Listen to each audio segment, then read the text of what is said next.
झोपेतून उठल्याबरोबर आईनं सगळ्यात पहिले बाहेर आवाज दिला, म्हणे पाय म्हणे काका आले म्हणे. यायचं काही समजतच नाही उरायला, तर काय बोलवलं काय नाही, कारण की सगळं डोक्याच्या बाहेरच चाललं होतं. हे तुम्हाला कधी समजत असेल तर एकदा मला सांगजा बरं भावांनो. खानकी मागी चार चौकी बदमाइश राजा ने बना के चुना टाइम पास कर जेने कम यार कोची मागी. म्हटल्या काकाचं बोलणं काही सरतच नाही म्हटलं भाऊ. आपली गाडी काढली बाहेर, तिला घेतलं झटकून आणि निघालं बा दुकानात जासाठी, कारण की सगळ्यात पहिले उठल्याबरोबर आपल्याला हेच काम असतात. दुकानांदी आलो, किराणा घेतला, तिथून निघालं बा डायरेक्ट गाडी वापस चालू करून घरी निघण्यासाठी. काय घरी आलो, सगळ्यात पहिले सामान गिमान दिलं आणि तिथून वापस गाडी चालू केली. निघालं बा परतवाड्यांनी जासाठी. म्हटलं ते एकदा म्हटलं चालव, म्हटलं माय काही मन होऊन निघालं म्हटलं चालवासाठी. आम्हाला जायचं होतं ज्वारी विकासाठी.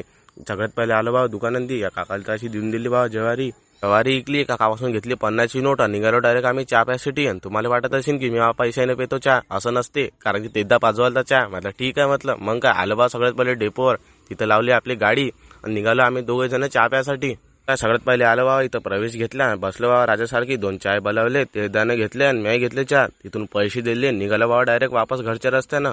तिथून गाडी केली चालू, गाडीवर बसलो आणि निघालो बाबा वापस घरच्या रस्त्यानं. तुम्हाला एक गोष्ट माहिती आहे, आपण कधीच सरळ रस्ता पकडत नाही, आडवा तिरवा रस्ता पकडतो. म्हणून तेच झाले म्हटलं टाक म्हटलं डेपोतून गाडी, आपण आता डेपोतून चक्कर मारून येऊ म्हटलं. मग काय निघालो बा डेपोन ती चक्कर मारासाठी. तर मारता आम्हा दोघांना हे नवीन बस दिसली. तेदानं मला विचारलं, म्हणे आपल्या परतवाड्याला हे नवीन बस भेटली का म्हणे. म्हटलं असं नसते रे म्हटलं, ते आता इलेक्शन आहे ना म्हटलं, कुठं ना कुठं काही ना काही नवीन भेटीनच म्हटलं. आता इलेक्शनच्या ह्याच्यानं लोकायले म्हटलं निरा लुबाडाचेच कामं करतात म्हटलं भाऊ.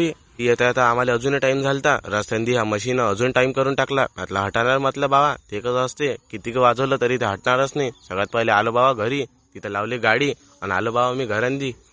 आल्यानंतर आळशांदी आपलं चांगलंवाला तोंड पाहूनच राहिलं की मला आठवण आलं. म्हटलं आज तर 24 तारीख आहे, आज तर आपल्या लग्नांदी जायचं होतं, याच्यासाठीच तर घरी राहिलो म्हटलं मी. मग काय डायरेक्ट 10 मिनिटांनी तयारी केली आणि ते जायचं इथं आलो, कारण की मी तेजदाच्याच गाडीवर चाललो होतो. मग काय तयारी केली ना आलो बा इथं.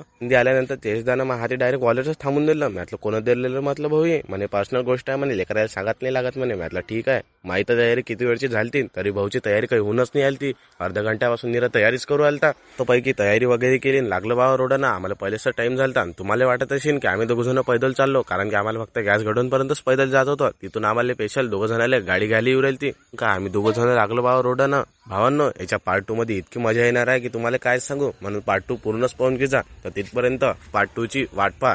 तर बाय बाय.